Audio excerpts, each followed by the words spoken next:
also heard many well-known pastors argue the pre-tribulation rapture as fact, due to this reasoning of interpretation, and I quote, "We the people are the bride of Christ, because God will not leave his bride in the tribulation, as to say, he will beat up his bride, then return and say, let's go to dinner."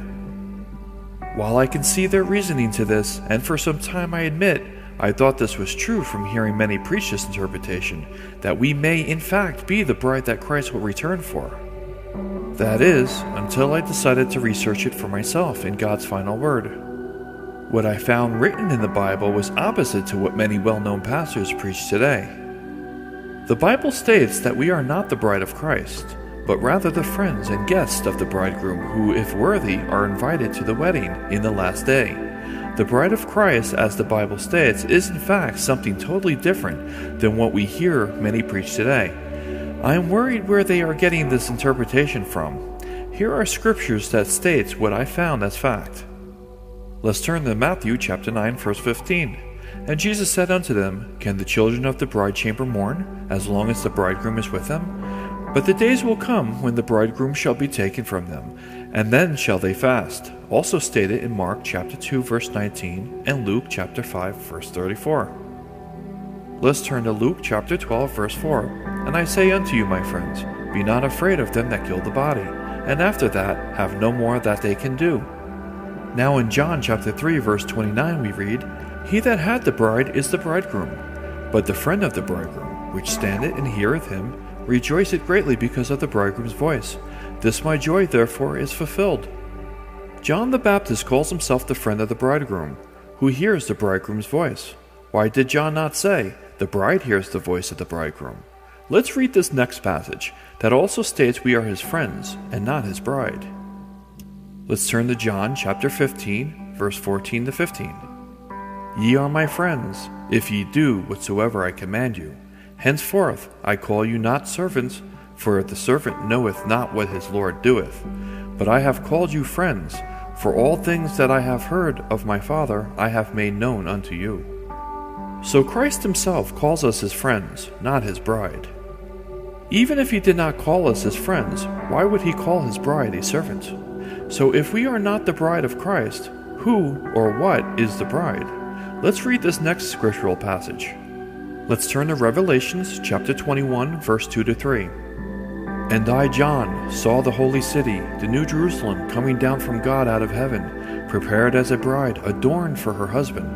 And I heard a great voice out of heaven saying, Behold, the tabernacle of God is with men, and he will dwell with them, and they shall be his people, and God himself shall be with them, and be their God."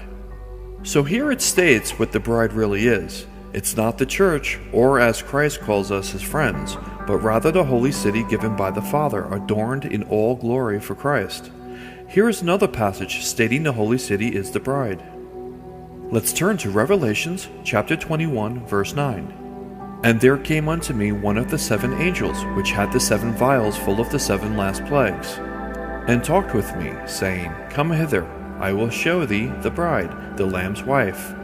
And he carried me away in the Spirit to a great and high mountain, and showed me that great city, the holy Jerusalem, descending out of heaven from God, having the glory of God, and her light was like unto a stone most precious, even like a jasper stone, clear as crystal, and had a wall great and high, and had 12 gates, and at the gates 12 angels, and names written thereon, which are the names of the 12 tribes of the children of Israel." So this sums up the misinterpretation by many that we are the bride of Christ.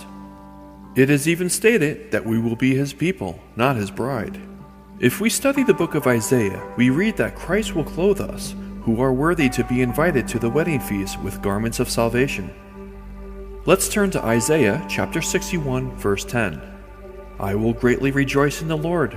My soul shall be joyful in my God. For he had clothed me with the garments of salvation. He had covered me with the robe of righteousness. As a bridegroom decketh himself with ornaments, and as a bride adorneth herself with her jewels." So we are clothed by Christ to attend the wedding, and the holy city is the wife/bride that Christ receives from the Father.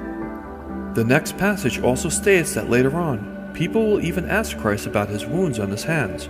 Christ's reply, due to his friends, not his bride.